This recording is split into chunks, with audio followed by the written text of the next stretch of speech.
Witness the glory, the chaos, the rise and fall of Europe. You know, some events are so massive, so catastrophic, they don't just knock down buildings, they completely shatter ideas. Today, we're going to dive into one of those moments, the 1755 Lisbon Earthquake. This wasn't just a natural disaster, it was like a philosophical bomb that went off right in the heart of 18th century Europe. It forced everyone to radically rethink God, nature, and our own place in the world. And this is the central question, isn't it? Before 1755, the early Enlightenment was, well, incredibly optimistic. Philosophers like Leibniz had this very popular idea that a good and rational God had created the best of all possible worlds.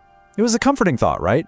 It meant everything, even the bad stuff, was part of some divine plan. But how on earth do you hold on to that belief when one of the world's greatest, most religious cities is just obliterated in an instant? This one event set the stage for a huge clash of ideas. Okay, so to really grasp the sheer shock of what happened, we need to understand what was lost. Let's go back in time to the morning of November 1st, 1755, and take a look at the city of Lisbon.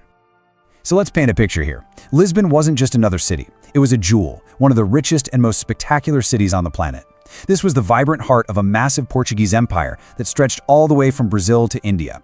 Unbelievable wealth from spices, gold, and sugar poured into its harbors. And it was deeply, deeply religious. Its skyline was just dominated by dozens of huge, magnificent churches. It really seemed like a city blessed by both God and commerce. And then, boom! In just a matter of minutes, that entire beautiful picture was torn to shreds. The world itself was about to crack open. And the timing, wow. It was just tragically, perfectly awful. It was All Saints' Day, one of the most important holidays in the Catholic faith. The city's gorgeous churches were packed to the gills with worshipers for morning mass. In just a few moments, those holy places were going to become their tombs. At about 9:40 in the morning, the ground started to shake with this unimaginable violence. Modern scientists figured the magnitude was somewhere around an 8.7, truly one of the most powerful earthquakes ever recorded. Fissures 15 feet wide literally ripped open the city center. Buildings just crumbled like sandcastles. But the horror was just getting started. It was a terrifying triple whammy. First, you had the quake itself. Then, maybe 30 minutes later, the survivors who'd run to the open space of the harbor looked out and saw the water pull back, only to come roaring back as a series of massive tsunamis. And as if that wasn't enough, all the candles from the churches and fires from kitchens that had been knocked over started a massive firestorm that just burned for days, eating up whatever was left. The human cost, it's just hard to even wrap your head around. We'll never know the exact numbers, but historians figure that more than 60,000 people died in Lisbon that day. It was a level of destruction that Europe had simply never seen before. In the middle of this absolutely apocalyptic scene, a new way of thinking wasn't just a good idea, it was necessary for survival. And the response to the disaster would turn out to be just as revolutionary as the earthquake itself. This quote from the king's chief minister, the Marquis de Pombal, really gets to the heart of a totally new way of thinking. While so many people were just paralyzed, seeing it all as God's judgment, Pombal saw a practical problem that needed a practical, immediate, and secular solution. These words were a signal of a historic shift, away from superstition and toward action. And Pombal's response was nothing short of radical. He sent the army in not to lead prayers, but to fight fires, clear rubble, and keep order. He set up relief efforts for food and shelter, and crucially, he ordered the mass burial of the dead to prevent the spread of disease, which went directly against church tradition. This was maybe the first time in a major European disaster that the state, not the church, took control, using reason and logistics instead of prayer and penitence. So, while Pombal is literally rebuilding the city brick by brick, you've got this intellectual earthquake happening all across Europe. The physical quake had triggered a philosophical one. And this really gets to the core of it. On one side, you had the old traditional view. This was God's punishment for people's sins, and the only thing to do was repent. But on the other side, the new thinkers of the Enlightenment saw something totally different and, frankly, terrifying, a purely natural event. For them, nature wasn't a tool of divine justice. It was just a powerful, indifferent force.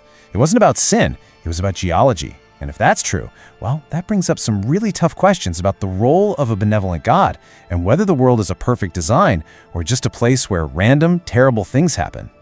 And nobody, I mean nobody, captured this intellectual challenge better than the famous French philosopher Voltaire. For years, he had been making fun of this best of all possible worlds idea in his brilliant satire, Candide. But after Lisbon, his satire suddenly had this grim, undeniable power. This line from his poem about the disaster was a direct punch at his philosophical rivals. He was basically shouting to the world, hey, look at this rubble, look at all the innocent people who died, and dare to tell me that all is well. For Voltaire, the earthquake was the brutal ultimate proof that blind faith in a perfect world was not just naive, it was an insult to human suffering. So, what comes out of all this destruction? What rises from the ashes of a medieval city and a shattered philosophy? Well, as it turns out, the very foundations of our modern world. You see, Pombal didn't just rebuild, he innovated, and his legacy is huge. First up, you've got the birth of scientific inquiry. He sent out questionnaires all over the country asking about what happened during the quake, creating the first ever scientific data set to study earthquakes. That's basically the birth of seismology. Second, the dawn of state responsibility. His government's organized response set the modern standard that it's the government's job to help its citizens in a crisis. And third, resilient design. The new buildings they put up use something called the Pombaline cage, a flexible wooden frame inside the walls designed to shake but not collapse. It was the world's first anti-seismic building code. Science, state responsibility, and safe engineering all forged in this one disaster. And that leaves us with one final big question for today. The Lisbon earthquake forced an entire generation to question its most basic beliefs about God, nature, and order. It really makes you wonder, doesn't it? If a catastrophe on that scale happened today, what deeply held beliefs about our own modern world, about our faith in progress or technology or our own safety, what would we be forced to question?